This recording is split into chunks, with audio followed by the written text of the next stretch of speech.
สอนแบ่งปันวิธีสร้างแพทเทิร์นกางเกงขาสั้นเป็นกางเกงทรง A มีจีบหน้า2จีบสำหรับเพื่อนๆมือใหม่ที่เพิ่งหัดเรียนรู้เข้าไปรับชมคลิปวิดีโอนี้แล้วทำตามได้เลยค่ะก่อนจะเข้าไปรับชมคลิปวิดีโออย่าลืมกดไลค์กดแชร์กดติดตามช่องไว้นะคะเพื่อนๆจะได้ไม่พลาดโอกาสดีๆในการเรียนรู้วิธีสร้างแพทเทิร์นไปเรียนรู้วิธีสร้างแพทเทิร์นกางเกงกับก้อยไปพร้อมๆกันได้เลยค่ะสวัสดีค่ะเจอกันอีกแล้วค่ะเจอกันกับก้อยอีกแล้วทางช่องวารุณีชาแนลนะคะช่องแบ่งปันทางด้านการตัดเย็บเสื้อผ้าและการสร้างแพทเทิร์นค่ะคลิปนี้จะพาเพื่อนๆสร้างแพทเทิร์นกางเกงทรง A เป็นกางเกงขาสั้นนะคะแบบตามหน้าปกเลยกางเกงชิ้นหน้านะคะด้านหน้าจะมีจีบแต่ด้านหลังจะทำเป็นเกล็ดนะคะเป็นกางเกงทรง A ขาจะดีดบานออกในส่วนของด้านข้างนะคะเดี๋ยวคลิปหน้าจะพาทำสร้างเสื้อด้วยนะคะจะได้ใส่เป็นชุดกันเอากางเกงก่อนเนาะเราทำกางเกงกันก่อนในส่วนของกางเกงตัวนี้นะคะสะโพกจะหลวมจะบวกรวมนะคะการหาสัดส่วนนะรอบเอวเราหาร4ไว้เลยตัวนี้ก็ใช้ไซส์ M เนาะไซส์เล็กค่ะเอว26สะโพก36ความยาวของกางเกงก็จะอยู่ที่16นิ้วนะคะลูกค้าวัดมาให้เท่านี้นะคะการวัดเป้าเราวัดใต้ขอบมานะคะเราจะไปขีดขอบด้านนอกนะคะเอวหาร4นะคะจดตัวเลขเอาไว้ในส่วนของสะโพกนะคะสร้างกางเกงทรง A ทรงนี้นะคะเราจะบวกหลวมอยู่ที่2นิ้วบวกหลวมแล้วเราค่อยหารได้เท่าไหร่เราจดตัวเลขเอาไว้เราจะไม่บวกอีกแล้วในส่วนของชิ้นหลังนะคะเพราะว่าเป็นกางเกงทรงหลวมแบบใส่สบายการบวกหลวมของกางเกงนะคะว่าจะบวกกี่นิ้วกี่เซนเนี่ยมันขึ้นอยู่กับทรงของกางเกงด้วยนะคะแต่ละทรงในการสร้างจะแตกต่างกันออกไปนิดๆหน่อยๆนะคุณเพื่อนก็ดูทำตามนะคะเวลาก้อยทำก็ทำตามแล้วตัดใส่ใช้ได้จริงนะแล้วการยื่นเป้านะคะของเพื่อนๆท่านไหนที่เรารู้ตัวว่าเราเป็นคนอ้วนการยื่นเป้าการคำนวณเป้ายื่นเป้าหาเป้ากางเกงยื่นเป้าหน้าและเป้าหลังนะคะเพื่อนๆไปดูที่ EP 233นะคะกางเกงคนอ้วนอ่ะจะแตกต่างกับคนไซส์ปกติในการยื่นเป้านะคะตัดปัญหากางเกงเข้าวินนะเวลาเราโค้งเป้ากางเกงทำไมเข้าก้นเข้าอะไรประมาณนั้นนะเราจะต้องมีเทคนิคในการคำนวณการยื่นเป้านะส่วนของคนอ้วนมาเริ่มเลยค่ะสะโพกบวกหลวมนะคะบวก2นิ้วหาร4จดไว้เลยนะคะมาเริ่มเลยวัดจากริมกระดาษลงมาประมาณ2นิ้วครึ่งคร่าวๆนะคะ2นิ้วคร่าวๆวัดเอามาเลยนะคะวัดลงมาเราก็ตีเส้นนะคะตีเส้นนี้เรียกว่าเส้นเอวเนาะแล้ววัดจากริมกระดาษนะคะจากริมกระดาษหน้าตัวเราวัดออกไป5นิ้วนะคะทำเหมือนเดิมนะคะเพื่อนคะวัดออกจากหน้าตัวเราใน5นิ้วนะคะแล้วตีเส้นขนานขึ้นด้านบนด้านล่างนะคะแบบนี้เลยนะคะแบบนี้เลยค่ะทีนี้ในส่วนของความยาวกางเกงเราวัดความยาวกางเกงใต้ขอบมาเท่าไหร่เราวัดจากเส้นเอวตรงนี้ลงมานะคะความยาวของกางเกงนะนี่ค่ะตรงนี้วัดลงมาเส้นเอวนะคะวัดลงมาตัวนี้ลูกค้าวัดมาให้อยู่ที่16นิ้วใต้ขอบเป็นเกงขาสั้นนะคะวัดลงมาเลยจากเส้นเอวนะคะแล้วขีดยาวแบบนี้นะคะในส่วนของความยาวของกางเกงทีนี้เราจะมาหาเป้านะคะเป้าวัดใต้ขอบของเพื่อนๆวัดได้เท่าไหร่ก็คือใช้เป้าของเรานะคะตัวนี้เป้าอยู่ที่25นิ้วใต้ขอบนะคะพับสายวัดนะคะเพื่อนๆขาพับสายวัดค่ะ25นะคะนี่ค่ะ25หาร2วัดลงมาจากเส้นเอวเท่ากับรอบเป้าที่เราหาร2ได้นะคะติ๊กเอาไว้รอบเป้าหาร2ติ๊กเอาไว้ยังไม่ต้องใช้นะคะติ๊กเอาไว้ยังไม่ต้องใช้นะติ๊กเอาไว้แล้ววัดขึ้นมาขวามือเราวัดขึ้นมาหาเส้นเอวนะคะ5นิ้วนะคะ5นิ้วติ๊กเอาไว้นะคะจาก5นิ้วจากจุดนี้มาจุดนี้เราก็แบ่งครึ่งซะก็คือหาร2นะคะหาร2นี่ค่ะหาร2เส้นที่เราหาร2ของเส้นเป้าเราไม่ใช้นะแค่เป็นแนวทางนะคะยังไม่ใช้นะคะเราไม่ได้ใช้นะขีดตรงค่ะนี่ค่ะเส้นนี้เรียกว่าเส้นสะโพกเส้นนี้เรียกว่าเส้นเป้าลึกเป้าจริงนะคะเพื่อนคะนี่ค่ะจากเส้นเอวเป้าหาร2ติ๊กวัดขึ้นมาหาเส้นเอว5นิ้วติ๊กนะคะ5นิ้วหาร2ติ๊กขีดเส้นได้เส้นเป้าลึกอันนี้คือเส้นเป้าจริงคนอ้วนที่ EP 233นะวิธีคำนวณเป้านะก็ไปต่อนะคะก็ไปต่อนะในการหาเป้าหน้านะคะสะโพกนะคะเพื่อนขาสะโพกเราบวก2หาร4ได้เท่าไหร่วัดออกไปจากเส้นกลางตรงนี้เรียกว่าเส้นกลางเป้านะคะ วัดออกไปเท่ากับสะโพกที่เราบวก2หาร4นะคะได้เท่าไหร่ติ๊กเลยค่ะวัดจากเส้นนี้นะคะติ๊กนี่ค่ะติ๊กเลยแล้วตีเส้นฉากลงมาหาเส้นเป้าลึกแบบนี้นะคะให้เกิดเส้นลักษณะนี้ต่อมาการยื่นเป้าหน้าตัวนี้กางเกงทรงใส่สบายจะยื่นอยู่ที่1 นิ้วครึ่งคือคนไซส์ปกติถ้าเป็นคนอ้วนนะคะจะยื่นอีกแบบหนึ่งก็คือ EP 233นะคะจากเส้นกลางเป้าวัดออกมา1 นิ้วครึ่งนะคะติ๊กนะ1 นิ้วครึ่งจากเส้นเป้ายื่นหน้าที่เราติ๊กเอาไว้หาเส้นสะโพกที่เราขีดหาร2นะคะจากจุดนี้มาจุดนี้เราหาร2นะคะนี่ค่ะหาร2เลยนี่ค่ะแล้วตีเส้นขึ้นด้านบนและด้านล่างลงเลยให้ตีเส้นแบบนี้นะคะเส้นขนานนะคะเพื่อนคะเส้นนี้เรียกว่าเส้นกลางขาเส้นสำคัญเวลาเราไปตัดผ้านะคะเป็นเส้นนำหาเกรนผ้าตามคือเส้นนี้ขาดไม่ได้เส้นนี้สำคัญต่อมาเราจะมาโค้งเป้าหน้านะคะจากมุมตรงนี้มุมนี้นะคะประมาณนี้45 องศาประมาณ3 กระเบียดหรือประมาณ2 เซนนะคะประมาณนี้นี่ค่ะจากจุดมุมนี้นะคะวัดมาประมาณ3 กระเบียดหรือ2 เซนนะคะเพื่อนๆค่ะประมาณนั้นนะนี่ค่ะหรือ1 นิ้วก็ได้นะถ้าเกิดเรายื่นออกมาประมาณ1 นิ้วครึ่งเนี่ยมันก็จะอยู่ที่ประมาณ1 นิ้วจากมุมนี้นะคะจะประมาณ3 กระเบียดเนี่ยประมาณนี้ส่วนมากแล้วจะได้อยู่ที่3 กระเบียดนะคะนี่ประมาณนี้เลยค่ะแล้วก็โค้งซะนี่โค้งเป้าหน้านะคะนี่เลยพอโค้งได้แบบนี้เสร็จแล้วนะคะในส่วนของเอวด้านหน้านะคะเอวในส่วนของด้านหน้านะคะแป๊บหนึ่งนะคะในส่วนของเอวด้านหน้าปรับลงมาตรงเส้นเอวปรับลงมาครึ่งนิ้วค่ะปรับลงมาครึ่งนิ้วนะคะจากเส้นนี้ปรับลงมาครึ่งนิ้วในส่วนของกลางหน้าตรงนี้กลางเป้าเราตรงนี้ปรับเข้าไปครึ่งนิ้วเหมือนกันปรับเข้าครึ่งนิ้วปรับลงครึ่งนิ้วนะคะให้เป็นแบบนี้แล้วตีเส้นหาเส้นสะโพกนะคะนี่ค่ะ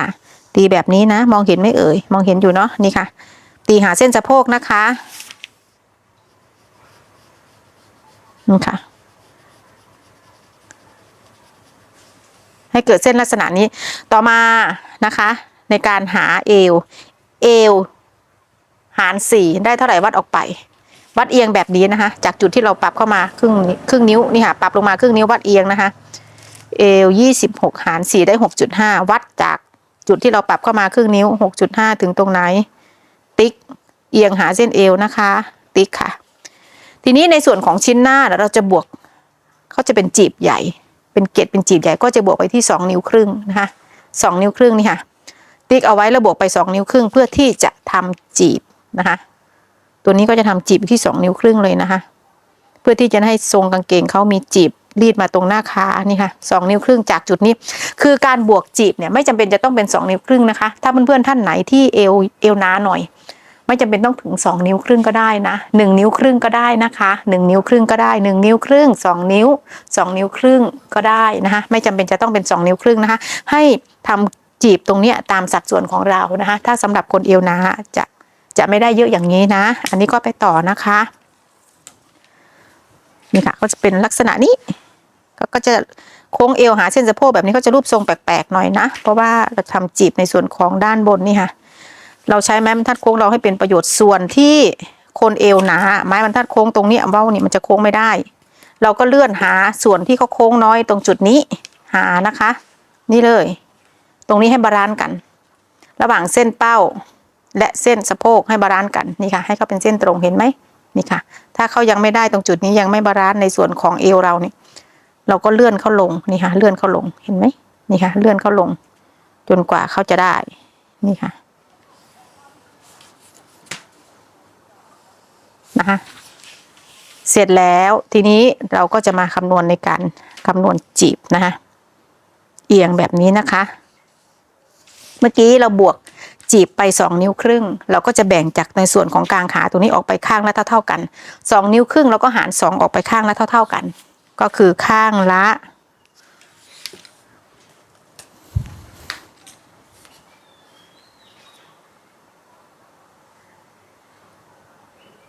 1 นิ้วกับ1 กระเบียดนะคะนี่ค่ะ 2 นิ้วครึ่งนี่ค่ะตีลงหาเส้นเป้านะคะตีหาเส้นเป้าเลยนะคะแบบนี้ตีหาเส้นเป้าเลยนะคะ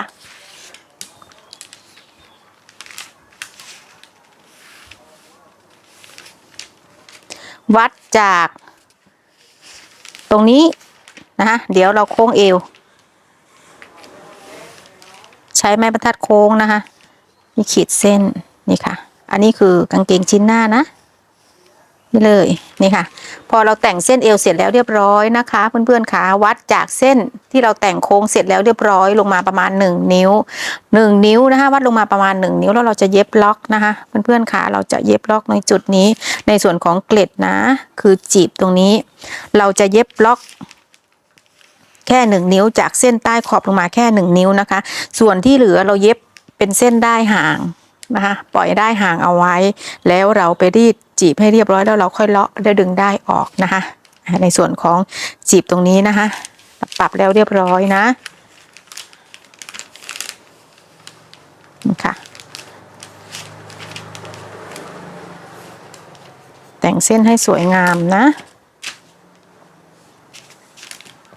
เพื่อนๆไม่ต้องไปกลัวว่าสะโพกตรงนี้เขาจะหายไปนะคะเพราะว่าเราบวกไป2 นิ้วแล้วนะตรงจีบตรงนี้เพราะว่าเราจะดึงออกอยู่แล้วไม่ต้องกลัวเขาฟิตนะเพราะว่าเราบวกก่อนที่เราจะหารในการบวกรวมของสะโพกนะคะเราบวกไปที่2 นิ้ว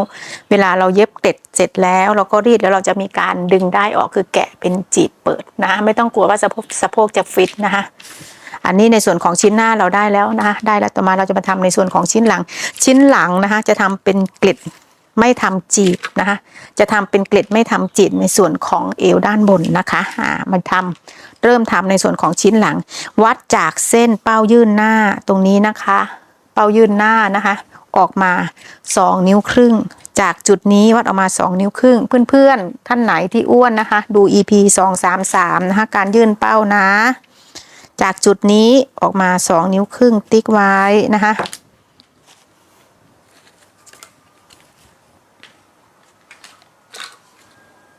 นี่ค่ะติ๊กเอาไว้ตีเส้นฉากนะคะแล้ววัดลงมาจากเส้นเป้า1/2 นิ้วนะคะ1/2 นิ้วติ๊กเอาไว้จากเส้นกลางเป้าวัดเข้าไป1/2 นิ้วนะคะวัดเข้าไป1/2 นิ้วค่ะติ๊กเอาไว้ตีเส้นที่เราปรับลงมา1/2 นิ้วหาเส้นที่เราตีเข้า1/2 นิ้วค่ะ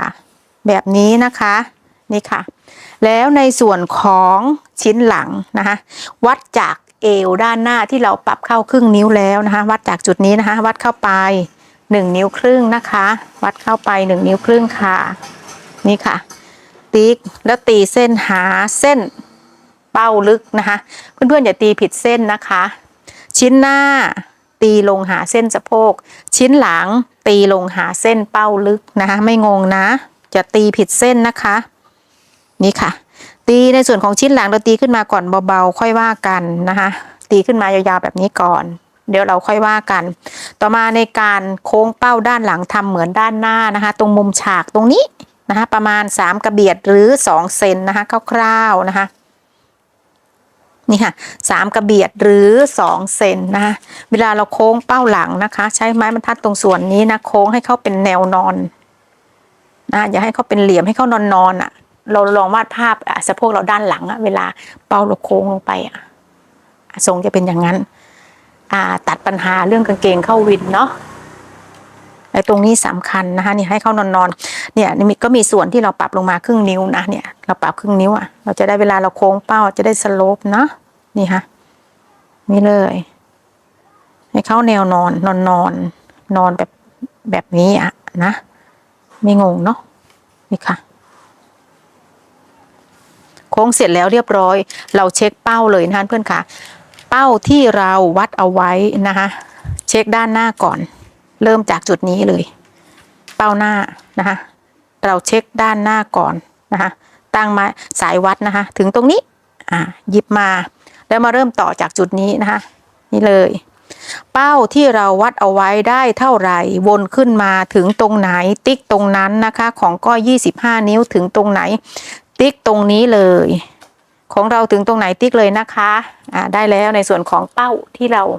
โค้งเสร็จต่อมาในส่วนของชิ้นหลังนะคะเราจะทำจากเส้นสีแดงนะคะจากเส้นสีแดงนี่ตรงนี้คือเส้นสะโพกบวก2หาร4ได้เท่าไหร่วัดออกจากเส้นสีแดงออกไปนะคะบวก2หาร4ตัวนี้สะโพก36บวก2ได้38หาร4ได้ 9.5 จากจุดนี้วัดออกไปเท่ากับสะโพกที่บวกรวมหาร4ได้นะคะติ๊กเอาไว้ในส่วนของชิ้นหลังไม่ต้องไปบวกอะไรเพิ่มแล้วนะคะเพราะว่ากางเกงมันคนละอย่างกันเดี๋ยวเพื่อนๆจะบอกว่าไม่บวกอีกเหรอครึ่งนิ้วจะมีคำถามแบบนี้แปลกๆมานะคะเพื่อนๆจะต้องทำความเข้าใจในการสร้างแพทเทิร์นด้วยนะคะพอเราติ๊กเสร็จแล้วเรียบร้อยนะคะตีเส้นฉากลงไปหาเส้นเป้าแบบนี้นะคะให้เกิดลักษณะนี้เกิดเส้นลักษณะนี้เอว26หาร4ได้เท่าไหร่วัดเอียงลงไปหาเส้นเอวนะคะจากจุดนี้ที่เราร่างขึ้นมาเอียงลงหาเส้นนี้นะคะ26หาร4ได้ 6.5 ถึงตรงไหนจากจุดนี้เท่ากับเอวหาร4จุดเอาไว้นะคะจากจุดนี้เอียงนะคะติ๊กแล้วบวกเกล็ดไปอีก1นิ้วจะทำเป็นเกล็ดตายนะคะ1นิ้วนะคะ1นิ้วถึงตรงไหนติ๊กนี่ค่ะนี่คือชิ้นหลังสีแดงชิ้นหลังนะคะโค้งเลยค่ะหาเส้นสะโพกเลยนี่ค่ะเอวหาร4บวกไป1นิ้วนะคะเกล็ดบวกไป1นิ้วนะตีเส้นนี่ค่ะในส่วนของชิ้นหลังนะต่อมาเราจะมาหาเกล็ดด้านหลังตีเอียงคร่าวๆก่อนนะคะจากเส้นเป้าหาเส้นเอวข้างเอวที่เราบวกเกล็ดแล้วเรียบร้อยหาร2นะคะวัดได้เท่าไหร่แล้วหาร2นะคะนี่ค่ะติ๊กหาร2แล้วตีเส้นขนานลงมานะถ้ากลัวเบี้ยวก็วัดจากเส้นเป้าจากจุดนี้มากี่นิ้วที่เราหาร2แล้วจากจุดนี้ก็ให้เท่ากันกับด้านบนด้านล่างเท่ากันนะคะด้านล่างและด้านบนให้เท่ากันติ๊กค่ะตีเส้นในส่วนของเกล็ดด้านหลังนะคะจากเส้นเอววัดลงมา4นิ้วถึง4นิ้วครึ่งนะคะประมาณนะคะประมาณนั้นนี่ค่ะเกล็ดเราบวกไปตรงนี้1นิ้วถูกต้องไหมแบ่งข้างละเท่ากันก็คือข้างละครึ่งนิ้วนะคะติ๊กค่ะติ๊กเลยตีเส้นหาเส้นที่เราติ๊กเอาไว้นะคะตีเส้นในส่วนของเกล็ดด้านหลังนะคะเราจะเย็บตายนะคะสีแดงนี่คือเส้นชิ้นหลังนะคะพับเกล็ดค่ะพอเราพับเกล็ดตรงนี้เสร็จแล้วเรียบร้อยนะคะโค้งเอวให้สวยงามพอเราโค้งเอวเสร็จแล้วอย่าลืมเช็คเอวนะคะเอวที่เราหาร4แล้วได้เท่าไหร่วัดเลยจากจุดนี้มาจุดนี้เข้าขาดหรือเข้าเกินนะคะเกินเราตัดออกนะคะขีดเข้าขาดเราเพิ่มออกมาตัวนี้6 นิ้วครึ่งนะคะอันนี้ของก้อยได้ไม่ขาดนะคะทุกครั้งนะคะเวลาเราสร้างแบบไม่ว่าจะเป็นกางเกงหรือกระโปรงเราจะต้องเช็คนะคะเราเช็คให้ติดเป็นนิสัยนะคะกางเกงเวลาเราตัดเย็บออกมาจะได้ไม่มีปัญหาเรื่องฟิตและหลวมนะคะด้านบนเสร็จแล้วเราจะมาต่อในเรื่องของขากางเกงนะคะในส่วนของขากางเกงขาสั้นตัวนี้นะคะด้านในส่วนของด้านในเราจะต้องตีสอบเข้าถ้าเราไม่ตีสอบเข้าทรงเอเวลาเรานั่งขาด้านในมันจะโป๊ะมันจะเราจะไม่ตีตรงนะคะเราจะไม่ตีตรงนะคะมาเลยในส่วนของขาเอาชิ้นหน้าก่อนนะคะเส้นดินสอชิ้นหน้าคือจากจุดนี้มา1 นิ้วครึ่งถูกต้องไหมถูกต้องไหมคะอันนี้คือเส้นความยาวของกางเกงเส้นความยาวของขากางเกงที่กำหนดไว้ตั้งแต่แรกนะคะตีตรงออกมาก่อนนะคะจากเส้นกลางเป้าตรงนี้ที่เรายื่นออกมาเป้าหน้ายื่นออกมา1 นิ้วครึ่งถูกต้องไหมคะนี่ค่ะยื่นออกมา1 นิ้วครึ่งทีนี้จากส่วนด้านล่างเราก็ยื่นออกมา1 นิ้วครึ่งติ๊กเอาไว้อันนี้คือเส้นตรงถ้าเราจะตีเส้นตรงตรงนี้เรากลัวขากางเกงเขาโป๊ะด้านในเขาจะบานอันนี้เป็นเส้นตรงฉะนั้นในส่วนของปลายขาเราจะวัดเข้าไป1 นิ้ว1 นิ้วนะคะ1 นิ้วในส่วนของขาด้านหน้านะคะวัดเข้าไปจากเส้นตรง1 นิ้วนี่ค่ะแล้วตีจากเส้นเป้านี่ค่ะนี่เลยอันนี้เส้นตรงเราไม่เอาถูกต้องไหมคะเส้นตรงเราไม่เอาต่อมาด้านหลังขาหลังด้านในให้วัดจากเส้นขาชิ้นหน้าด้านในออกมา1 นิ้วนี่ค่ะก็คือเส้นนี้นี่ค่ะวัดออกมา1 นิ้วในส่วนของชิ้นหลังนะคะทีนี้เราจะมาโค้งในส่วนขาในของชิ้นหลังสีแดงแล้วนะวัดจากเส้นขากางเกงของชิ้นหน้าด้านในออกมา1 นิ้วนะคะแล้วเราโค้งหาเส้นเป้าด้านหลังแบบนี้ใช้ไม้บรรทัดโค้งนะคะเพื่อนๆขาเราจะไม่ใช้เส้นตรงนี้เลยนี่เลย นะคะเสร็จแล้วในส่วนของขาในทีนี้เราจะมาทำในส่วนของขากางเกงด้านข้างที่เราจะตีเอออกไปนะคะตัวนี้เป็นเส้นตรงอันนี้เส้นสะโพกของชิ้นหน้านะคะเส้นตรงตรงนี้เป็นเส้นตรงเราต้องการจะตีให้เข้า A ออกไปนะคะต้องการให้กางเกงเขาตี A ออกไปบานอันนี้ขีดคร่าวๆนะคร่าวๆคือเส้นตรงนะใช้ไม้บรรทัดนะคะดีดออกจากแต่เส้นสะโพกเพื่อนๆเห็นเส้นสะโพกตรงจุดนี้ไหมตรงนี้เส้นเป้าลึกนะคะอันนี้เส้นสะโพกใช้ไม้บรรทัดโค้งเราดีด A ออกไปนะคะดีดออกไปเลยค่ะตามสัดส่วนไม่มีจำนวนตัวเลขบอกนะคะเราจะดีด A ตามสัดส่วนเพื่อนๆจะถามว่ากี่เซนตรงนี้ไม่มีจำนวนตัวเลขบอกให้ดีดตามสัดส่วนของสะโพกของเรานะคะเส้นในจุดนี้เราไม่เอาแล้วนะไอ้เส้นที่เราตีฉากลงมาเนี่ยเพราะเราดีดของเส้นสะโพกไปแล้วนี่ค่ะดีดให้เขาสวยงามทีนี้เราลบเส้นนี้ออกไปเลยนะคะการทำเกงขาสั้นทรง A ที่ใส่แล้วให้ดูทรงเหมือนผู้หญิงที่สุดนะคะนี่ค่ะให้ตีเส้นตามความเหมาะสมของสะโพกของเรานะคะให้ดีดออกไปเลยนี่ค่ะอันนี้เป็นเส้นตรงเนาะถูกต้องไหมเส้นนี้เส้นตรง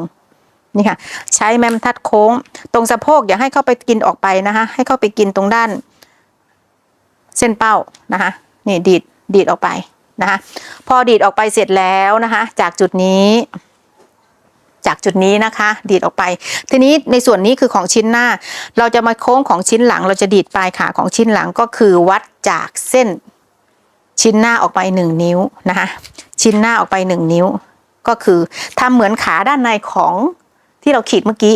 ให้ชิ้นหลังใหญ่กว่าชิ้นหน้า1 นิ้วก็คือปลายขานะคะนี่ค่ะเราก็ดีดออกไปเลยจากจุดนี้วัดออกไปเท่าไหร่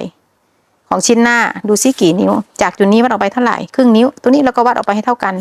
แล้วเราก็ใช้ไม้บรรทัดโค้งเราขีดแต่งนะคะนี่ค่ะขีดแต่งเส้นให้สวยงามนี่ค่ะเราก็จะได้ปลายขากางเกงทรง A ที่สวยนะคะนี่ค่ะนี่ค่ะแต่งขากางเกงต่อมาในส่วนของด้านข้างนะคะเป็นขากางเกงทรง A บานถ้าเราไม่แต่งคางขาขึ้นตรงนี้เวลาเราใส่สังเกตไหมทรง A มันจะจิ้มแบบนี้เวลาเราต่อขากางเกงเขาจะจิ้มแบบนี้นะคะฉะนั้นเราจะต้องปรับขึ้นมานะถ้าบานเยอะเราปรับขึ้นมาเยอะบานไม่เยอะเราก็ปรับขึ้นประมาณครึ่งนิ้วนะคะตัวนี้ก็จะปรับขึ้นมาประมาณครึ่งนิ้วนะคะในส่วนของขากางเกงจากจุดนี้เอาชิ้นหน้าเป็นหลักก่อนนะคะครึ่งนิ้วแล้วแต่งเส้นนี่ค่ะหาเส้นกลางขานะคะเพื่อนเห็นเส้นกลางขาตรงนี้ไหมนี่ค่ะอย่าให้กินเส้นกลางขานะเอาประมาณนี้นี่ค่ะนี่เลยในส่วนของขากางเกงทีนี้พอชิ้นหลังนะคะเราก็แต่งเหมือนกันปรับขึ้นมาครึ่งนิ้วนะคะจากจุดนี้ปรับขึ้นมาครึ่งนิ้วค่ะนี่เลยนี่ค่ะแต่งให้สวยงามเส้นสีแดงนี่คือชิ้นหลังสีดินสอนี่คือชิ้นหน้าต่อมาขาด้านในจะมีปัญหาเรื่องขากางเกงไม่เท่ากันเราใช้ชิ้นหน้าเป็นหลักนะคะเพื่อนๆมือใหม่ดูไว้นะเป้านะคะตีตรงหาเส้นปลายขาตรงนี้เพื่อนๆวัดว่าจากจุดนี้มาจุดนี้ว่ากี่นิ้วในส่วนของชิ้นหน้าขาด้านหน้าตัวนี้6 นิ้วกับ1 กระเบียด6 นิ้วกับ1 กระเบียดแล้วเรามาเช็คด้านหลังว่าจากเส้นเป้าหลังมาถึงปลายขาได้6 นิ้วกับ1 กระเบียดไหมนะคะตัวนี้ได้6 นิ้วไม่ถึง1 กระเบียดจะปรับขาข้างที่ยาวขึ้นก็คือปรับชิ้นหน้าขึ้นหน่อยนึงนี่ค่ะเราจะปรับส่วนที่ยาวขึ้นเราจะไม่เอาส่วนที่สั้นลงนะคะเพราะเป็นกางเกงขาสั้นนี่ค่ะปรับนิดหน่อยนี่ค่ะปรับให้เข้าบาลานซ์กันตัดปัญหาขากางเกงไม่เท่ากันนะคะปรับส่วนที่ยาวขึ้นนะคะเราจะไม่ปรับส่วนที่สั้นลงนะอันนี้ขากางเกงด้านหลังนะคะเส้นดินสอเป็นขากางเกงชิ้นหน้านี่ค่ะมันจะเหลื่อมล้ำกันนิดหน่อยต่อมากางเกงตัวนี้ถ้าเราจะไปทำกระเป๋าด้านข้างนะคะจะเป็นกระเป๋าด้านข้างคือล้วงแบบกระเป๋าเรียบไม่ใช่กระเป๋าเอียงวัดจากเส้นเอวลงมา1 นิ้วนะคะติ๊กนะคะปากกระเป๋าจากจุดนี้วัดลงมาประมาณ6 นิ้ว5 นิ้วครึ่งถึง6 นิ้วตามสัดส่วนของเราสะโพกไม่ใหญ่มากก็5 นิ้วครึ่งก็เอาอยู่ก็คือมือเราล้วงได้นะคะเพื่อนขามือเราล้วงได้ก็ถือว่าใช้ได้ประมาณ5 นิ้วครึ่งถึง6 นิ้วก็คือใช้ทำกระเป๋าแบบทั่วไปนะคะเราก็วาดกระเป๋าร่างกระเป๋าเลยนะคะอันนี้ก็จะขีดให้ดูคร่าวๆการทำกระเป๋านะคะนี่ค่ะชิ้นหน้านะนี่ค่ะ แล้วก็ขีดกระเป๋าลูกกระเป๋าเลยก้นกระเป๋าจะอยู่ประมาณเส้นเป้านี่ค่ะถ้าลึกกว่านั้นเดี๋ยวระวังแลบนะก้นกระเป๋านะคะนี่ค่ะเราก็วาดแบบนี้เลยในส่วนของกระเป๋านะนี่ค่ะเสร็จแล้วนะคะวิธีสร้างกางเกงขาสั้นทรงเอนะคะหวังว่าคลิปที่ก้อยทำคงจะเป็นประโยชน์กับเพื่อนๆไม่มากก็น้อยนะคะเดี๋ยวคลิปหน้าผ่านเพื่อนสร้างแบบเสื้อนะคะดูแล้วก็อย่าลืมกดไลค์กดแชร์เจอกันใหม่คลิปหน้าค่ะเพื่อนๆสวัสดีค่ะ